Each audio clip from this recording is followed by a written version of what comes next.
Hey there, Mark and Monica back with another video. So in this video, we want to talk about what it's like to actually live on board a cruise ship. We recently spent a month on board a cruise ship, in fact, two cruise ships. And we wanted to tell you what the positives, the pros, the cons. As a quick introduction, we're in our second year of living a digital nomadic lifestyle. We do the combination of Airbnbs, hotels, cruise ships, and now in the background here, through fractional ownership, which we'll do another video on. If you're interested in that or other topics, please like and subscribe, and you'll be notified when we drop that video. You'll really want to see how we managed to stay in great places like this in Barcelona, which is where we're at right now, with lots of space, which is a big change from the cruise ship experience. So I'm going to go ahead and switch over, and we're going to talk about the entire experience, and we'll dive right in.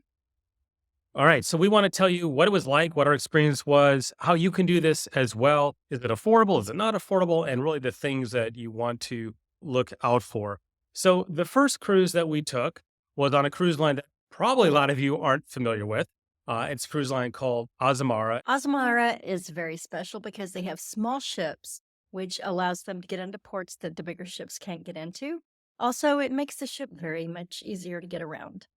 Yeah, they were originally owned by Royal Caribbean and Celebrity Cruises, so very big cruise lines. And over the last year or so, they've gone independent. Now, there are some pros and cons that we'll cover in a moment, but we started our journey in April, as you can see, out of Tokyo. And we were on this ship for about 16 days or so. It was really an incredible experience overall. And it might surprise you to know, yes, we did continue to work our nomadic jobs remotely the entire way. And there were some reasons we were able to do that. We did run into a couple of challenges there, which I'll cover in a moment. But you can see here on the left, we had some amazing stops that honestly we would never have gotten to if we did not take this cruise. In the past, we've seen Tokyo, Osaka, Kyoto, but we've certainly never seen most of these other locations. So it's really a unique opportunity to do that and do it on, like Monica mentioned, a small ship. Now, I want to go through some of the pros of this type of cruising because some of you I know maybe listening might be intimidated by the cruise ships that you hear. They got 5,000 people on board and it looks like a floating city. And for some people, you might love that. Others, I understand, you might not. So for Azamara, and there are other choices like this, we had under 700 passengers. So it was really easy to get on and off the ship. Virtually everything is included: food, drinks, entertainment, tips, cultural events, the room, of course. It's a casual experience. There's really no dress up. One of the real keys for us is that it does have Starlink internet, which I do want to cover in a moment. That's an essential if you're going to work remotely. Well, they do a lot of overnights in different ports. So they may stay, say, twice or 2 nights, for example, in Kobe, so that you have adequate time to do day trips or to get to know the city. No kids, which can be really nice, maybe for some of you that isn't, but we like that in this experience, not to have a lot of young kids running around screaming and all that sort of thing. Monica mentioned destination driven. So you saw we had a lot of stops that we had. The great thing is most of those stops were in close, meaning we were able to get right off the ship, right into the action. And I put down laundry machines. It is very important when you're nomadic, especially when you can just go down the hall to the machine and use it for free. Now, there are some cons. I'm going to say it is not going to be the best entertainment at sea by any stretch. They have a small staff of onboard entertainers. They do a lot of different shows. There may be a stand-up comic, there might be something else, not really what they're known for.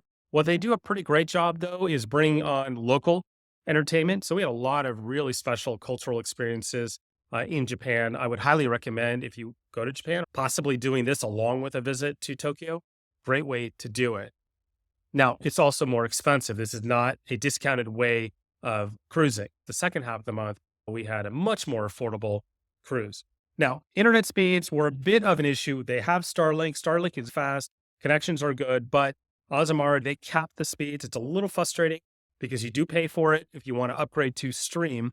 And yes, you can stream video, but one thing they don't really account for, if you're somebody like us and we're working, we need to upload and things like that, they definitely cap the speeds quite a bit. It's unlimited, but you're going to notice a definite difference between being on board and being on land. Now, it is light years ahead of how it used to be just a few years ago. So, absolutely, we're able to get our work done. We're able to get yours Oh, done. absolutely. Yeah. It's worlds different than it used to be. And there are fewer dining options. Just understand, smaller ship, older ship, it's updated. So, it's very comfortable. It's not ragged or in bad shape at all. Those are some of the cons overall. And speaking of culture, one other thing they did really well on this cruise is they had a Japan ambassador on board who would give us advice on every single port. You could ask questions, she would give you a map.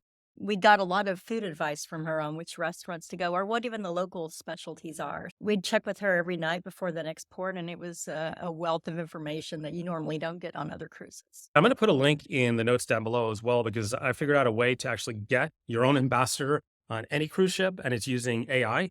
And so I'm going to put a link down below. You're going to want to watch that video because I'm going to show you a way to cheat, save a ton of money from really high price shore excursions, and really almost have your personalized ambassador for any cruise or really any trip that you might do. So check that link out below as well. So then we moved on to cruise number 2. We did the unthinkable, which was we flew from Tokyo. We flew all the way back to California, San Francisco, and then we took a flight the next day to Fort Lauderdale in order to catch this. I know it seems crazy, but we were trying to get to Europe, basically. We were repositioning ourselves in order to get to Europe for the next 90 days. Right now, as we're in Barcelona, like I mentioned, we were just in Portugal, and we have several additional plans here coming up, both in the UK.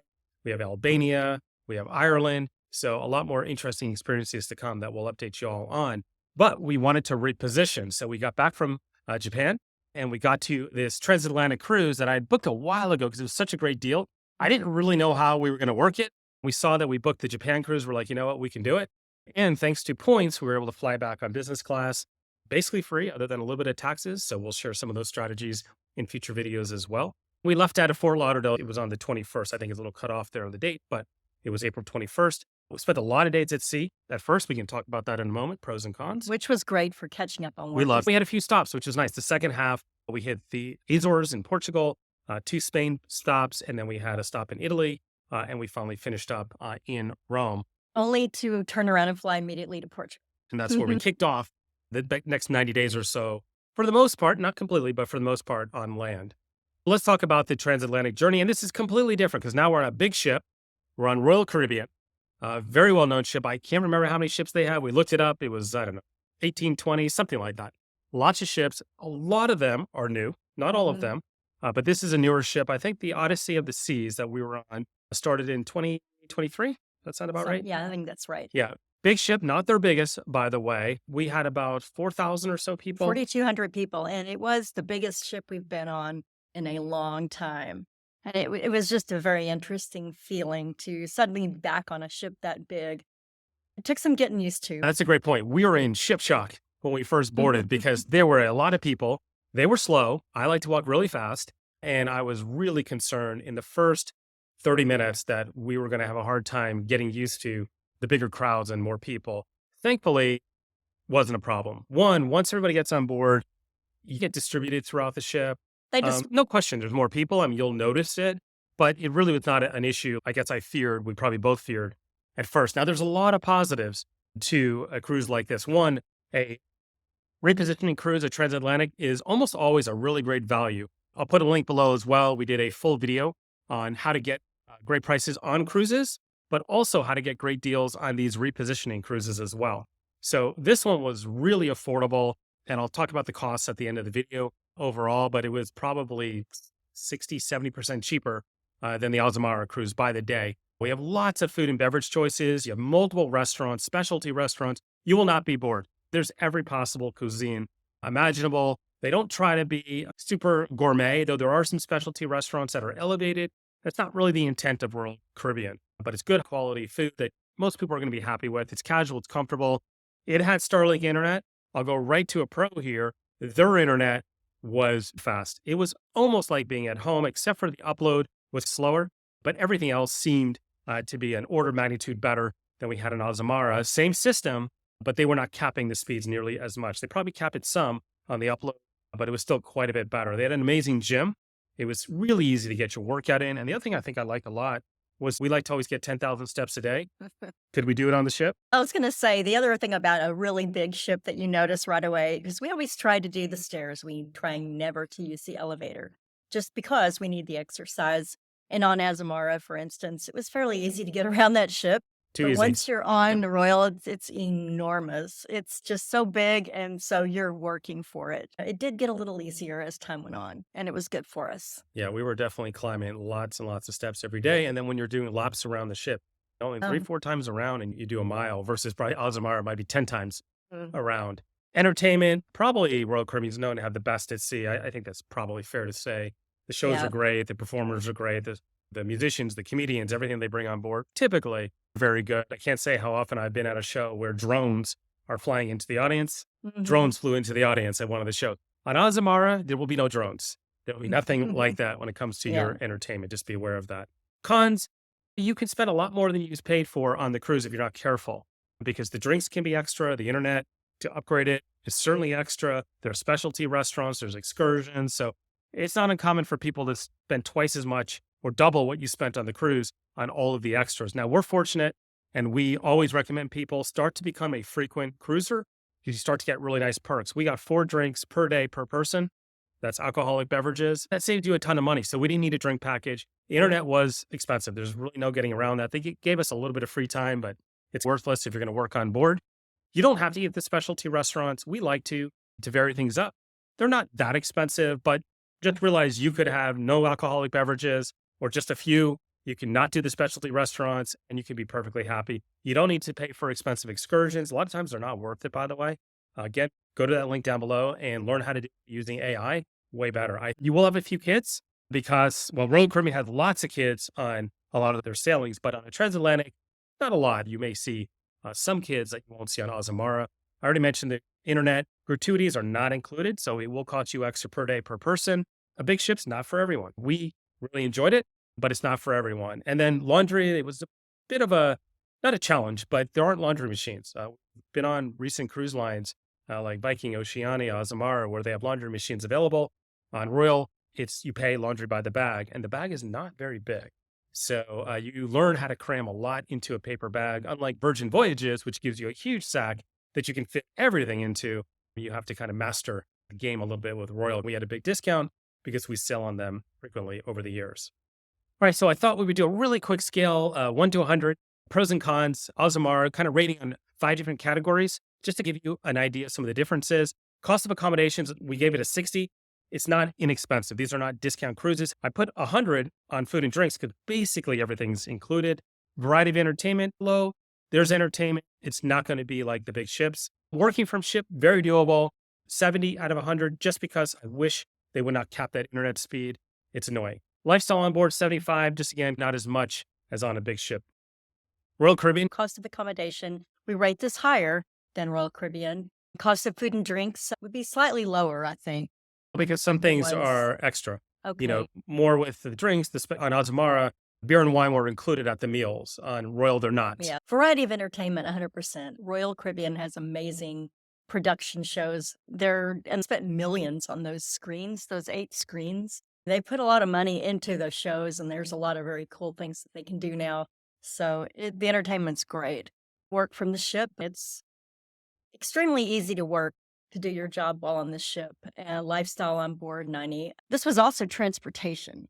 So if Exactly. you flew from Fort Lauderdale to Rome, then you'd be paying for that. And of course, for 14 other nights of accommodation. But this, it covers your transportation and your accommodation. If you do the math on it, it's pretty amazing Yeah. because if we were just to have booked a flight, it would have cost us probably what the cruise cost us. And then, like Monica mentioned, we also got 14 nights, which for us is important because we need a place to stay every night.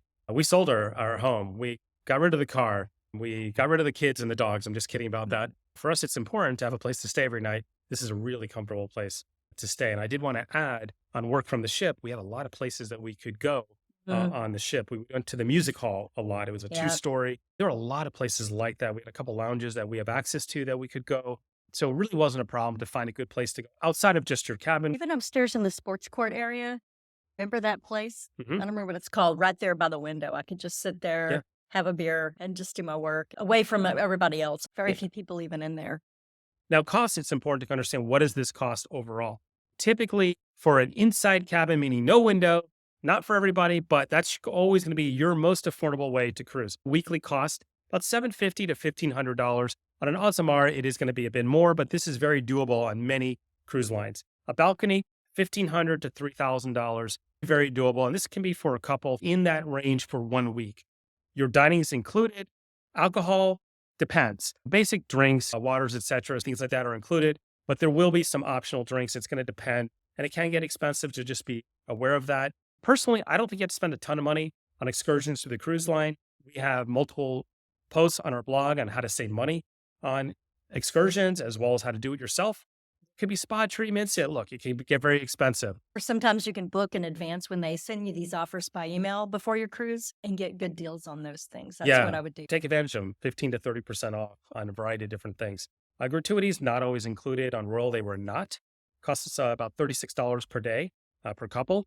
On Osmar, they were included. So just be aware of that. Internet access sometimes is included. Like Osmar, I think has basic internet included, I believe, but you have to really upgrade. It's not that much per day. It's under $10 per person per day.